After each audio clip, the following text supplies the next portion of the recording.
s'impliquer dans un CA de radio communautaire. Une radio communautaire, c'est bien plus qu'un média. C'est une voix locale, un lien vivant entre les générations, un lieu d'expression pour toute la diversité dans une communauté. Et au cœur de cette radio, il y a des citoyens et citoyennes engagés comme vous. Qu'est-ce qu'une radio communautaire? Une radio communautaire appartient à un organisme à but non lucratif ou OBNL. Elle est créée par et pour la communauté locale. Elle reflète les réalités locales, répond aux besoins de la collectivité et soutient la culture francophone. Elle accueille des bénévoles et leur offre des occasions de formation. Elle fonctionne grâce à des cotisations de membres, des subventions, la vente de publicité et des dons. Elle ne peut pas être achetée ni contrôlée par une entreprise privée. Elle est régie par les lois encadrant les OBNL et par le CRTC. Quel est votre rôle en tant qu'administrateur ou administratrice d'une radio communautaire?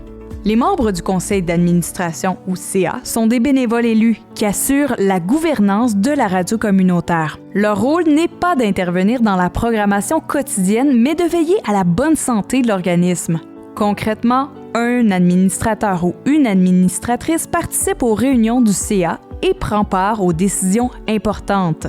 S'assure que la mission communautaire de la radio est respectée, approuve et supervise les budgets, les états financiers et les grandes orientations, engage, évalue et soutient la direction générale. Veille à ce que l'organisme respecte ses obligations légales et réglementaires, incluant celles du CRTC. Représente la radio dans la communauté et aide à en faire la promotion.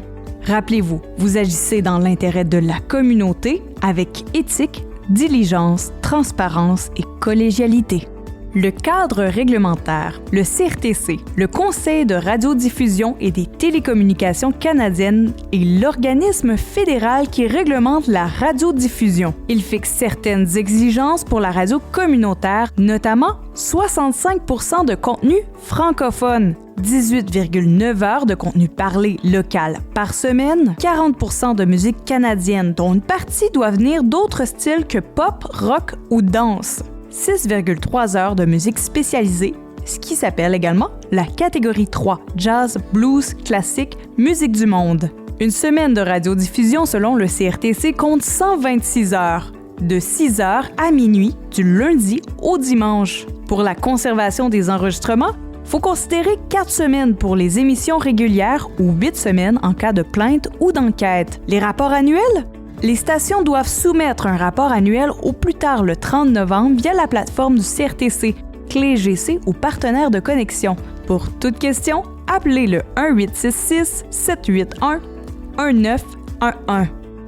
Droits d'auteur. Les radios communautaires doivent verser des droits d'auteur à 2 organismes. SOCAN, 1,9% des coûts d'exploitation annuels, le CMRRA, frais annuels pour la diffusion sur les ondes en ligne ou en simultané. Les contrats publicitaires. Les stations reçoivent parfois des campagnes publicitaires nationales via des agences telles que MPV ou Radio Uni-Target. Chaque province ou territoire a aussi son agence de publicité attitrée. En contrepartie, ces agences perçoivent une commission sur les contrats attribués. Les contrats avec des entreprises ou organisations locales sont gérés directement par les stations. Pour appuyer les conseils d'administration, les radios communautaires et leur CA peuvent faire appel aux associations qui les représentent. L'ARCO, l'Association des radios communautaires de l'Ouest et des Territoires, et l'Alliance des radios communautaires du Canada. Cette vidéo est une production de l'ARCO financée par Patrimoine canadien.